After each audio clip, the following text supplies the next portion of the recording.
Members of the FKJGP, under the leadership of its Education Secretary Gabriel Sun, had conducted an inspection of the North Eastern Hill Uniersity, Shillong, on the 2nd of September 2022 after complaints had been brought to their notice about the irregularities in various departments of the institution. Speaking to reporters, Gabriel Sun informed that as per complaints received from students of the law department of the university, there is an imbalanced ratio of teachers to students. Sun further informed that the head of the law department had submitted as many as 4 applications to the vice-chancellor on the appointment of more lecturers in the department, but till date there has been no response to the same. Meanwhile, it was learned that as far as non-law subjects are concerned, there are only guest lecturers who are available only between 6 to 12 months to impart knowledge to the students of the law department. The Education Secretary of the FKJGP added that after having spoken with the registrar of the university, the organization was informed that the interview process for new lecturers in the law department is ongoing and the registrar had sought 10 days' time to solve the complaints of students. The FKJGP also warned the management of the university to not take students' education for granted and at the same time informed that the organization will soon seek the Vice-Chancellor's intervention should there be a delay in resolving the issue.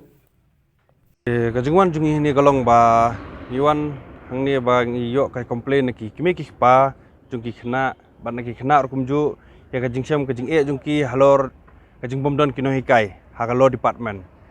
te nakliang jungi kaseng isim ke ya kani kajing sokhya ba isim khya kani ba iwan ngi kendu hang ni ya ki bariban pet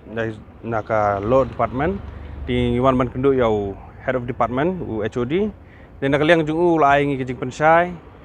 te ulong ba nakaliang jongki kila kila pha mo kila pha ka application la sausian shau VC te henry haduk kat menta kim 4 yo ekani ka jing pensai kim 4 yo ekani ka pensai balai bakim doni ki lecturer te haduk kat menta kani ka ikini ki loss subject kidon kino hikai tang nyong wet kidon life sun paper te kini ki non law subjects pada kidon south subject kata kadi ka sociology, political science, economics, bat ka English. Te kini ki non law subjects pada haduk kat menta ki 4 don ki no hikai ki bapura. Te kidang don bitang ki guest lecturer. Te kat haduk menta ki guest lecturer ki aipor tang nyu nrio banai, teng sisnam kumtu. Te haduk kat menta ki 4 don ki pamenan. Te haduk menta pada ka kajingwan jungi ni bolong ba menta la sibanai siteng ikhlem yo eka ki khna ki khlem yo eka dihikai mo menta la sibanai siteng ki songkai kumtu kino hikai kumdon te ngiwan hang ni pada ngi kendu yo HOD ubatai ngi kata nang ta ngiwan kendu yo registrar te registrar ai ong ngi pat ba kila ka proses kelaya cekmat menta ka badang pending ka des tangka ka interview te ngakli ong kat nos ngi kan sempor kani ong kan sempor kumbalai saus ngi ingin conduct no ka interview te ong ai por ngi suppose ngi bangin solve ka ni ka problem baro te ngi nakliang kaseng ngila mahami ki ba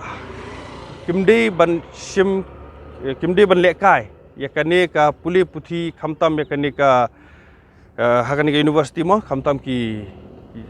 ba puli khambon long ki nakliang jongki samlap khasi jongi te hadin ngin long nakaliang jungi ngin pha ngin sapha daka jingtho shau VC ba